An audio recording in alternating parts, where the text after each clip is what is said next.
Hello everyone, hi I'm Purvi, welcome to our channel. In this video we discuss organism show variety in cell, number, shape and size. Organism कैसे cell number में किसी भी organism में उनके sales में क्या क्या variety रहती है, उनके शेप्स अलग होते हैं, उनकी साइज़ भी डिफरेंट होती है, सेल नंबर्स भी डिफरेंट रहते हैं. How do scientist observe and study the living cell. Scientist ने कैसे ऑब्जर्व किया और कैसे लिविंग सेल की स्टडी करी. They use a microscope which magnifying the object. Scientist ने माइक्रोस्कोप का यूज़ किया जो कि किसी भी ऑब्जेक्ट को मैग्नीफाई करते हैं. Stain which is also known as dye are use to colour part of the cell to study the detailed structure. उन्होंने डाई का यूज़ किया ताकि वो सेल के कलर्ड पार्ट को अलग इजीली डिटेल में उनके स्ट्रक्चर को इजीली पढ़ सके, स्टडी कर सके. There are millions of living organism. हमारी अर्थ पे बहुत मिलियन लिविंग ऑर्गेनिज्म बहुत मिलियंस में है.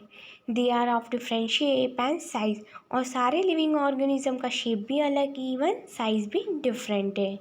Their organs are vary in shape, size and number of cells. Even उनके organs की भी size different है, shape भी different है और उनमें number of cells भी different है. Let us study about some of them. पहले हम study करेंगे. First we study about number of cells. Can you guess the number of cells in a tall tree or in a huge animal like the elephant? क्या आप gas कर सकते हैं कि कितने नंबर ऑफ सेल्स होते हैं एक लंबे से पेड़ में या तो फिर एक बड़े से एनिमल जैसे कि elephant. The number runs into the billions and trillions. ये नंबर या तो बिलियंस हो सकती है या तो फिर trillions.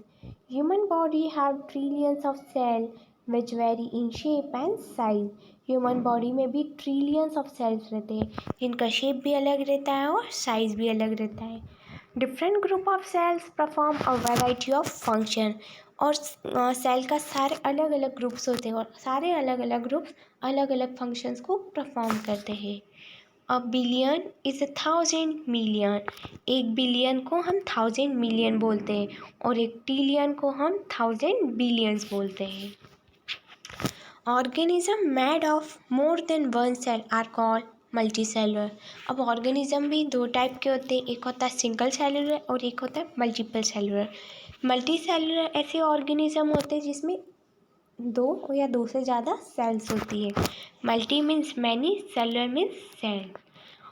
The number of cells being less in the smaller organism does not in any way affect the functioning of the organism. ऐसा नहीं है कि किसी ऑर्गेनिज्म में नंबर ऑफ सेल्स कम है तो उनके फंक्शंस अलग हो जाएंगे. नहीं, सेल्स के नंबर्स कितने भी उनके फंक्शंस पर कोई अफेक्ट नहीं आता है. You will be surprised to know that an organism with a billion of cells begins life as a single cell which is a fertile egg. आपको पता होगा कि एक ऑर्गेनिज्म जो कि जिसमें बहुत बिलियन सेल्स होते हैं पर वो एक लाइफ कहाँ से स्टार्ट करता है, एक सिंगल सेल से जो कि एक फर्टाइल एग बन जाता है. The fertile egg cell multiplies the number of cells increase as develop proceed. एक फर्टाइल एग मल्टीप्लाई कर देता है, मल्टीप्लाई होने के बाद वो नंबर ऑफ सेल्स में डिवाइड हो जाता है और फिर वो उसमें डेवलपमेंट आना शुरू हो जाता है. Look at the figure 8.3a and b. Both the organism are made up of single cell. ये दोनों ही ऑर्गेनिज्म सिंगल सेल से बने हैं. The single cell organism are called the unicellular. Single cell organism को हम यूनिसेलुलर ऑर्गेनिज्म बोलते हैं. Uni means one, cellular means cell. देखिए ये is the figure of amoeba and paramecium. These both are the single cell organism. A single cell organism perform all the necessary function and the multicellular organism perform. एक single cell organism भी वही सारे functions को perform करता है जो कि एक मल्टी सेलुलर ऑर्गेनिज्म परफॉर्म करता है. A single cell organism like amoeba capture and digest the food, respire, excrete, grow and reproduce.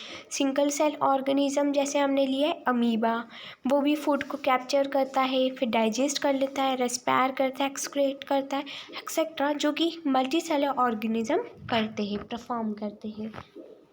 Similarly, functions in the multicellular organism are carried out by the group of specialized cell forming the different tissue. जब sales साथ में जुड़ जाते हैं, उनका group बन जाता है, तो वो टिश्यू में फॉर्म हो जाती है. Tissue in turn form an organ, फिर टिश्यू एक ऑर्गन फॉर्म कर देते हैं. Now performing activity 8.1. The teacher may show a permanent slide of amoeba and paramecium under the microscope. Alternatively, the teacher can collect the pond water and show this organism by preparing the slides. Our next topic is shape of cell. अब cell का shape कैसा होता है? Refer to figure 8.3a. How do you define the shape of amoeba in the figure? 8.3a में आप कैसे amoeba के shape को डिफाइन करेंगे? You may say that the shape appears irregular. आप ये कह सकते हैं कि इसका शेप irregular है. In fact, amoeba has no definite shape. जबकि अमीबा का कोई डेफिनेट शेप नहीं होता है, unlike other organism.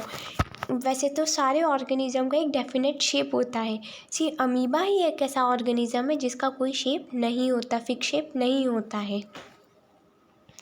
It keeps on changing its shape. ये हमेशा अपने शेप को चेंज करता रहता है. Observe the projection of varying length protruding out of its body. This is called the pseudopodia. इसमें एक प्रोजेक्शन लाइक स्ट्रक्चर होता है जो अपनी लेंथ को बढ़ा लेता है और बाहर चले जाता है, जिसको हम बोलते हैं सूडोपोडिया. सूडो मीन्स फॉल्स और podia means feet, false feet, as you learned in class 7. This projection appear and disappear as amoeba moves or fits. ये प्रोजेक्शन कभी हमको दिखता है और कभी हमको नहीं दिखता है. जैसे ही अमीबा मूव करता है या तो फिर वो फिट करता है. What advantage does the amoeba derive by changing the shape? Amoeba को क्या एडवांटेज होता है अपने शेप को चेंज करने में? The change in shape is due to the formation of pseudopodia, which facilitate the movement and help in capturing the food. ये जो अमीबा का शेप हमें बार बार चेंज होता रहता है, ये सूडोपोडिया के फॉर्मेशन की वजह से होता है, जो अमीबा को फैसिलिटेट करता है कि उसका मूवमेंट कैसा होगा, उसके मूवमेंट में हेल्प करता है और फूड को कैप्चर करने में भी हेल्प करता है.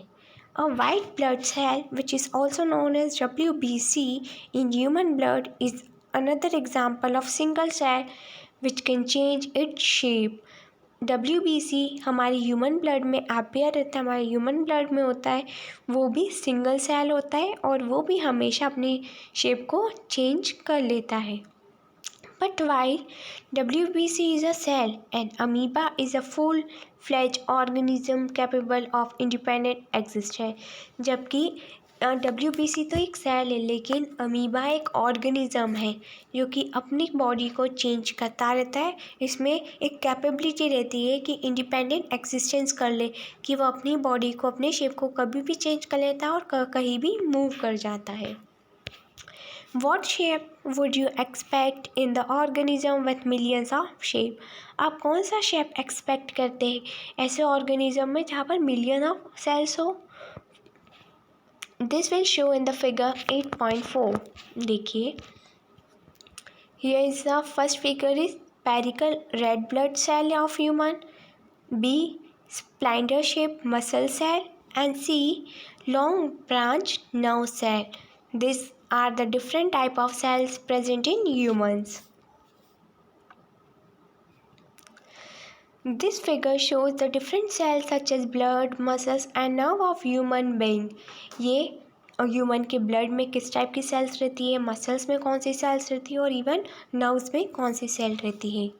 The different shapes are related to the specific functions. ये हर एक स्पेसिफिक फंक्शन के लिए सेल्स का एक स्पेसिफिक शेप होता है. हर फंक्शन अलग अलग फंक्शन परफॉर्म करने के लिए सेल का शेप तो सेम नहीं हो सकता है, इसलिए हर स्पेसिफिक फंक्शन परफॉर्म करने के लिए सेल का शेप भी डिफरेंट होता है। Generally cells are round, spherical and elongated. वैसे तो सेल का शेप राउंड होता है, स्फेरिकल होता है या तो फिर एलोंगेटेड लॉन्ग होता है। Some cells are long and pointed at both end. कुछ सेल्स ऐसी होती है जो कि पॉइंटेड हो दोनों एंड पर। They exhibit a spindle shape as shown in the figure 8.4b। जैसे स्प्लेंडिकल शेप मसल्स का होता है, ये एंड और स्टार्टिंग में पॉइंटेड रहती है। Cells sometimes are quite long. Some are branched like a nerve cell or a neuron. कुछ सेल्स तो बहुत बड़ी होती है जिसमें ब्रांचेस होती है जैसे कि न्यूरॉन।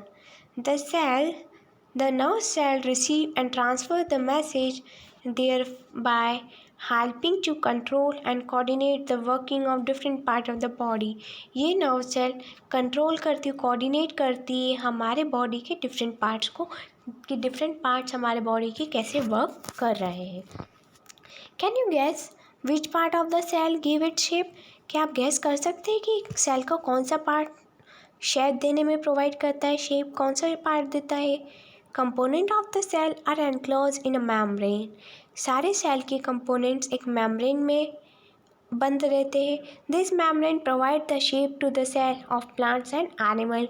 यही मेम्ब्रेन शेप प्रोवाइड करती है किसी प्लांट में या तो फिर किसी एनिमल में।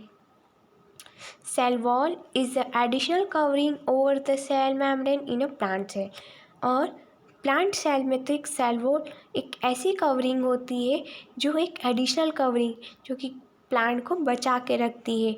सेल मेम्ब्रेन के ऊपर भी एक कवरिंग होती है प्लांट सेल में जिसको हम बोलते हैं सेल वॉल।